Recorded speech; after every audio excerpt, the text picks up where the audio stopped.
Good day, grade 11 students. I am Sir Arnold and welcome to Personal Development class. Today, we will discuss about social influence. This help you understand the concepts about social influence affecting social relationships. So what is social influence? As a maturing adolescent, you are aware of your strengths and weaknesses which your thoughts,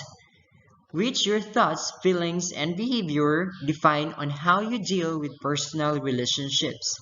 In the previous module, you were able to distinguish the various rules of different individuals in society, while in this module, it focuses on how social influences improve you as a person for social transformation. When you were in formative years, you have a limited capacity of acknowledging what is happening around you.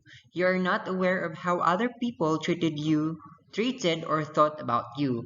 The only important thing to you is that you enjoy playing, spending time with your family, or contentment with your need is met. There were also times when adults always asked you on how or what you want to be when you grow up. However, as you mature, personal and social relationships broaden your perception about yourself and others. This perception helps in the psychological process of knowing, interpreting, and learning information that influence your behavior. The way you perceive and how others perceive you are driven by beliefs, values, and norms learned and shared among family members, friends, neighbors, and other individuals in the society. When the people you are interact with around you start to affect your behavior, the process is already known as social influence. So as what I have told you a while ago, that social influence is characterized by a change in your behavior caused by the people that empower you to adjust to a particular situation. Whether someone agrees or disagrees with you, it influences your behavior that may help or hinder your social rules. Social influence also happens when you change your behavior to adapt to social demands. Social influence is categorized by conformity, compliance, and obedience. So what is conformity? Conformity is changing your behavior to be the same with others in the group. For example, when you visit your friend's home to show respect, you both ask for the grandmother's blessing because you were told that it is courtesy. This situation engages you to deal with it by adapting to the shared norms and values to gain social approval rather than rejection. You are able to conform to the group's standards. These features can show you what is conformity, compliance, and obedience. So when you have the conformity, as what I have I read a while ago, that it is asking someone's blessing, either it is your elder sister, your mother, your father, your grandmother or grandfather, or whatever that is you look up to, and to have the respect and blessings, and that is conformity. And when you have compliance, of course it is very basic. When you have something to fulfill in your dreams or in your own action, you have to comply everything. And then we have obedience. So um, we have to obey elders as well. And when someone have to request or given their command, then we have to obey what they want us to do. So that is obedience. Compliance is granting a request or demand. So that's what I've told you a while ago. Asked by another individual in exchange of either a reward or a punishment. For example, during examination day, you are required to take the test to finish completing the grading period, and failure to do so may result in a failing grade. Obedience means changing your behavior to follow the demands given by the authority or an adult you have high regards with. For instance, as a maturing adolescent, you want to contribute to development through inviting other friends to exercise proper waste disposal.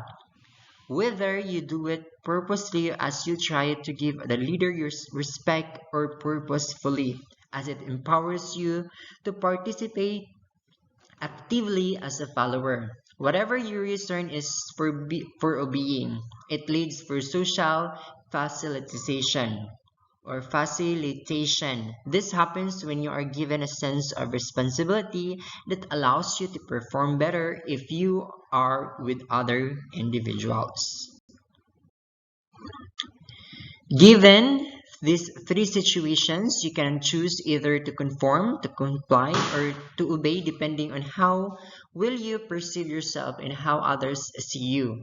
These are all important in personal development. Comparing your self-perception with others' perception of you has contributed to your thought that influence your behavior. To help you understand this more, let us apply the principle of sowing and reaping to your everyday life. One example of sewing is when you decided to cooperate with your group mates with whom you were able to share your ideas to complete the task. While reaping is when your group was able to submit and present an innovative output so your teacher and classmates can give their feedback to complement it. At the start, you benefit from those feedback you receive which eventually lead you to assert influence. Significantly, you are becoming responsible for your thoughts and behaviors as you adapt to the needs of the situations in the same manner that you have self-control that empowers you to regulate your behavior to make positive choices in life. The change in your behavior therefore enhances your role in becoming a follower and a leader. Both these rules involve the responsibility to serve others that can be achieved through cooperation. Hence, a change in mindset is being mindful and sensitive to your thoughts, feelings, and behaviors. And that ends our discussion about social influence. Now, with your pen and paper, let's answer the following questions.